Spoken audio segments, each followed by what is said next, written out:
Merhaba arkadaşlar, sağlıklı, mutlu, güzel günler diliyorum hepinize.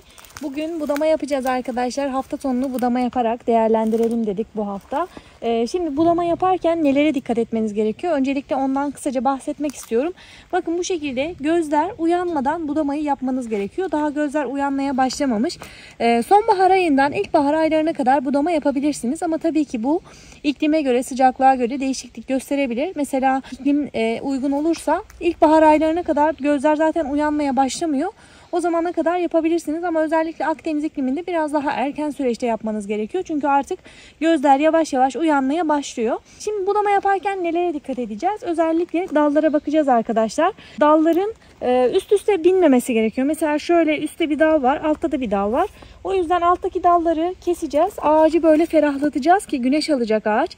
Meyveler güneş alacak. Böylelikle meyvelerin gelişimi daha iyi olacak.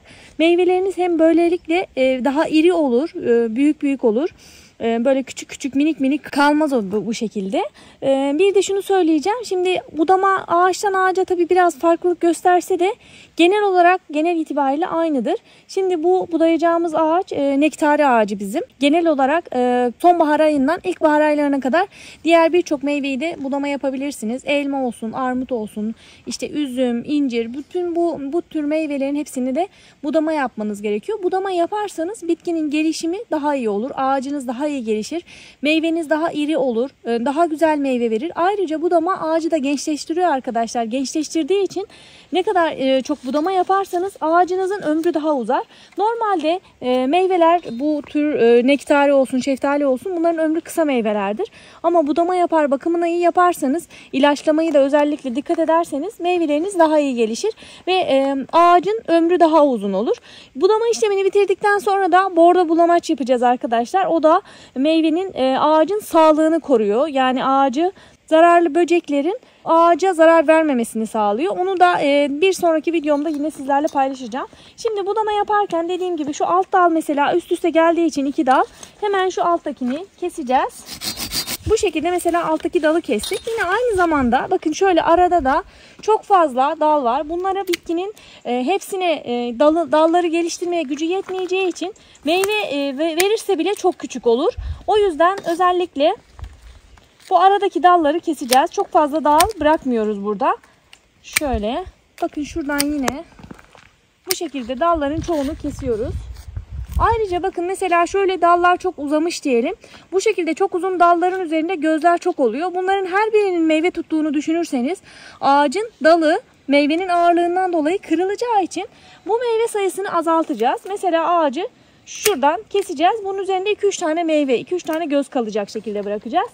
Yani böyle özellikle ince dalları çok fazla uzun bırakmayın. Çünkü uzun bıraktığınızda o ince dallar maalesef böyle kırılma yapar. Yani bazen korka budama yapıyoruz ama ben de öyleyim aslında. Ağacını çok fazla kesmek istemiyorum. Hani meyveden kısmak istemiyorum ama böyle yaptığınızda meyvenin hem iriliği çok küçük oluyor hem de çok fazla tuttuğunda o seyreltme de yapmadığınızda maalesef o zaman ağacın dalları kırılıyor. Daha ağacın dalları kırılmadan siz kendiniz bu işlemi yaparsanız bir sıkıntı yaşamazsınız arkadaşlar. Ağacın dalları da kırılmaz. Yine şunu da göstereyim, bakın burada bir dal var, üstte de bir dal var. Yani aynı yöne gittiği için ağacı biraz daha rahatlatmak için, güneş almasını sağlamak için bu alttaki dalı keseceğiz. Aslında büyük bir dal ama kesmemiz gerekiyor. Bakın şöyle ağacı rahatlattık. Yine şu gövdedeki küçük kısımları özellikle almamız gerekiyor. Bu küçük kısımlardan çok fazla olmaması gerekiyor bitkinin daha iyi gelişmesi için. Şöyle aradaki dalların birçoğunu keseceğiz. Ayrıca çok yükseğe gitmemesi için tepelerini keseceğiz arkadaşlar.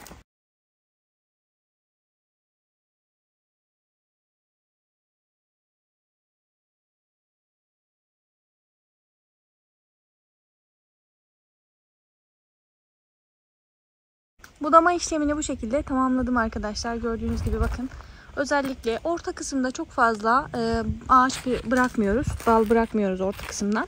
Hani ileride büyüdüğünde ağaca çıkma ihtimaliniz olursa ortadan rahat rahat hareket edecek şekilde yer bırakıyorsunuz.